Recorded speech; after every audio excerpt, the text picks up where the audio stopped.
Para el lunes 6 de mayo de 2024, tomamos lectura del libro del profeta Isaías, capítulo 1, verso 16 al 18. Dice así la palabra de Dios. Lavaos y limpiaos, quitad la iniquidad de vuestras obras de delante de mis ojos. Dejad de hacer lo malo. Aprended a hacer el bien, buscad el juicio, restituid al agraviado, haced justicia al huérfano, amparad a la viuda. Venid luego, dice Jehová, y estemos a cuenta. Si vuestros pecados fueren como la grana, como la nieve serán emblanquecidos. Si fueren rojos como el carmesí, vendrán a ser como blanca lana. Mi Señor y Dios le hace un llamado a su pueblo, un llamado al arrepentimiento.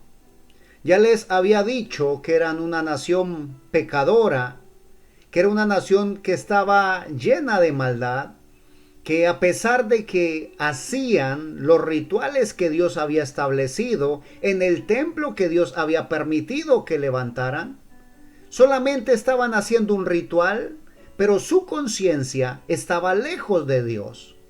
Solamente estaban tratando y cumpliendo con cosas materiales. Y Dios anhelaba más de ellos. Dios anhelaba que le pusieran todo el corazón cuando llegaran allí al templo. Les había dicho que estaba hastiado de sus ofrendas vanas.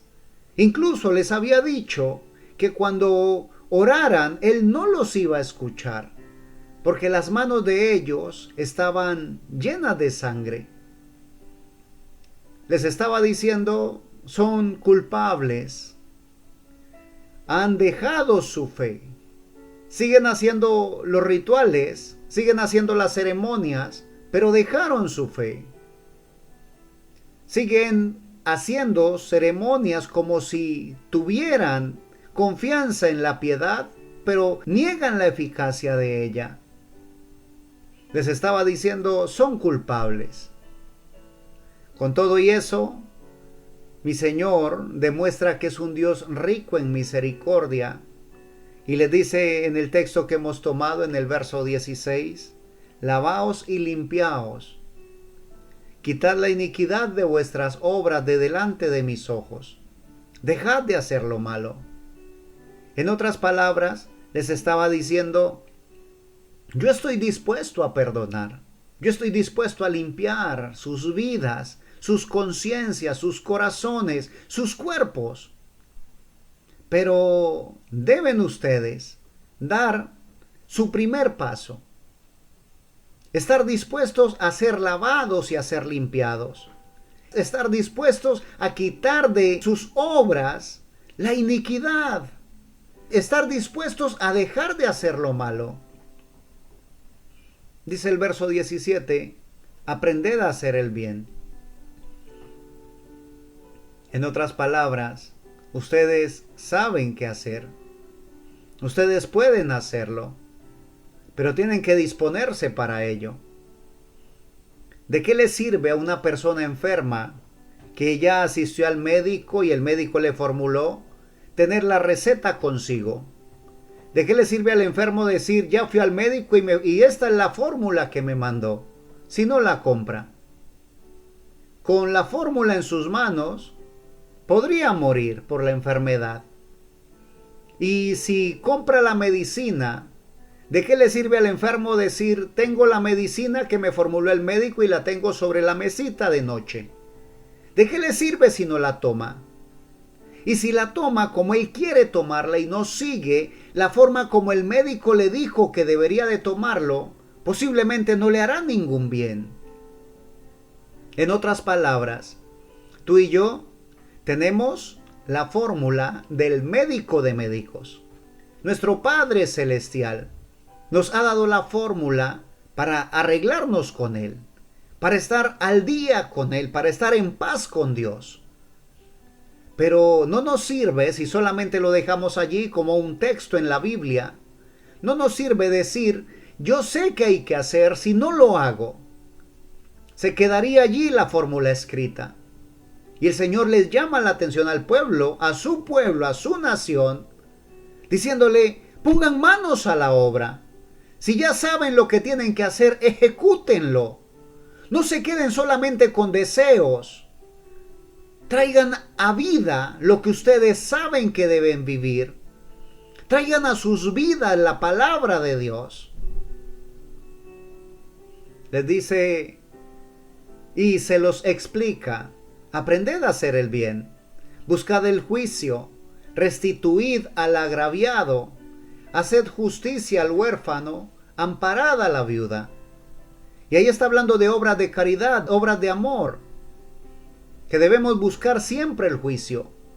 No debemos ser aprovechados. No debemos buscar siempre cómo sacar ventaja de los demás. Y si hemos agraviado a alguien, debemos nosotros arreglar el asunto, presentar disculpas, pedir perdón, restituir al agraviado y estar pendiente del huérfano y de la viuda. Aquella persona que está sola, debemos nosotros estar allí para acompañarle, para socorrerle. Muchas veces lo que necesita un huérfano o una viuda es sentir que no está solo, sentir una mano amiga. Y ahí debería de estar la nuestra, ¿ves? Les dice el Señor, hagan eso. Y entonces, en el verso 18 les dice, vengan ahora. Después de hacer eso, vengan, dice el Señor, y estemos a cuenta. Si sus pecados fueren como la grana, como la nieve serán emblanquecidos. Si fueren rojos como el carmesí, vendrán a ser como blanca lana. En otras palabras, si están dispuestos a venir delante de mi presencia, habiendo puesto por obra lo que ya les he dicho, yo estoy dispuesto también a limpiarles de todo su pecado. Y esa promesa que fue para el pueblo de Dios, para su nación, nos alcanza al día presente. En este día, tú y yo tenemos el privilegio de contar con un sacrificio en la cruz del Calvario. Una sangre preciosa, una sangre sin mancha vertida allí, como un sacrificio pleno. Esa sangre que funciona como un cloro para que nuestros vestidos sean blancos en todo tiempo. Esa sangre carmesí vertida en la cruz del Calvario nos lava y nos limpia, nos quita la iniquidad de nuestras obras.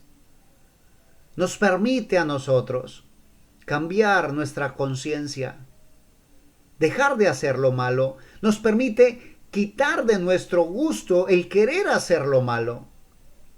Pone en nosotros el sentir de agradar a Dios, de hacer justicia, de buscar juicio, de estar en paz con nuestros semejantes.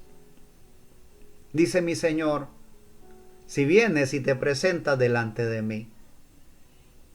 La palabra de Dios en la primera carta del apóstol Juan dice, si confesamos nuestros pecados, Él es fiel y justo para perdonar nuestros pecados y limpiarnos de toda maldad. Es decir, nos restaura. La sangre preciosa de mi Señor Jesús es capaz de restaurarnos y nos convierte en nuevas criaturas, libres del pecado, libres de la maldad, libres de la corrupción. He aquí, yo hago nuevas todas las cosas, dice el Señor. Él puede y quiere restaurarnos. El asunto es, ¿estoy dispuesto yo a ser restaurado por Dios? Si estás dispuesto, ahí está lo que debes hacer. Porque necesitamos dar pasos de fe. Y cuando damos pasos de fe, dice el Señor, venid luego y estemos a cuenta. Mi Señor está dispuesto a perdonarnos, a olvidar aquellos pecados que hemos cometido. Él está dispuesto a restaurar nuestras vidas. Bendigo tu vida en el nombre de nuestro Señor y Salvador Jesucristo. Y si Él nos permite, aquí estaremos compartiendo una porción más de su bendita y eterna palabra. Amén.